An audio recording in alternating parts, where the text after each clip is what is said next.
C'est aujourd'hui un peu difficile hein, pour la start-up en e-santé, pour on va dire son go-to-market, et puis en fait ensuite le go-to-market dans de nombreux pays européens, et donc du coup ce qu'on peut appeler un changement d'échelle réel au sein de l'Europe. Euh, il y a, alors, avant de dire qu'est-ce qui existe, on va juste dire en fait qu'est-ce qui l'empêche de faire ce mouvement. L'entrepreneur en fait est très isolé aujourd'hui.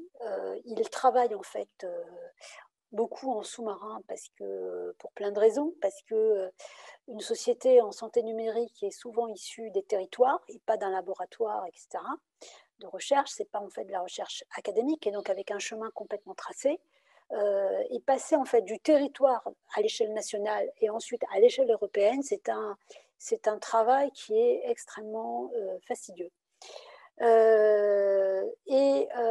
a lui-même, comment dire, travaille sur des sujets en fait qui ne sont pas protégés par la propriété intellectuelle, et donc du coup a tendance en fait à être travailler très en sous-marin avant de sortir du bois.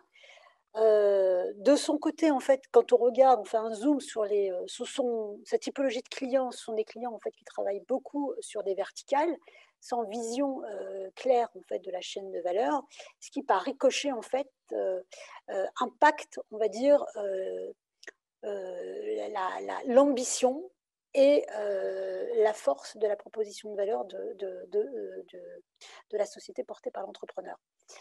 Donc, deux sujets en fait compliqués. Troisième sujet compliqué, c'est l'accès au marché avec toutes les problématiques dont a parlé Franck. Et associé à ça, en fait, un besoin en fait de conduite du changement pour que tout ça soit fluide et puisse en fait se développer sans encombre. On s'est rendu compte que l'apport en capital n'était pas suffisant sur le sujet santé numérique et sur ce positionnement vraiment à 18 mois du go-to-market pour les startups. Donc, on s'est rendu compte qu'il y avait un nouveau modèle de valorisation qu'il fallait un peu inventer. Et c'est pour ça qu'on a créé avec l'Université de Paris un incubateur de go-to-market, d'accompagnement des entrepreneurs et également en fait de maillage avec une communauté de donneurs d'ordre assez tôt dans la vie du projet, c'est-à-dire à 18 mois de son accès, pour en fait fluidifier en fait sa roadmap.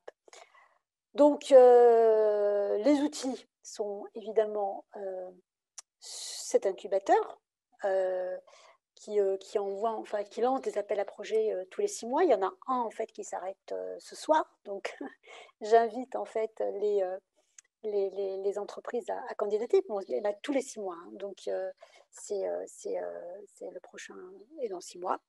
Il y a aussi donc du capital par fonds patient autonome que je dirige, mais pas que. Il y a d'autres fonds en fait qui sont positionnés sur la série A. Il y a des financements aussi, des aides en fait pour aussi aider le projet avant de lever sa première série A. Donc voilà, l'objectif premier, c'est vraiment de sortir de l'isolement, sortir de sa verticale, aller rencontrer très vite les clients.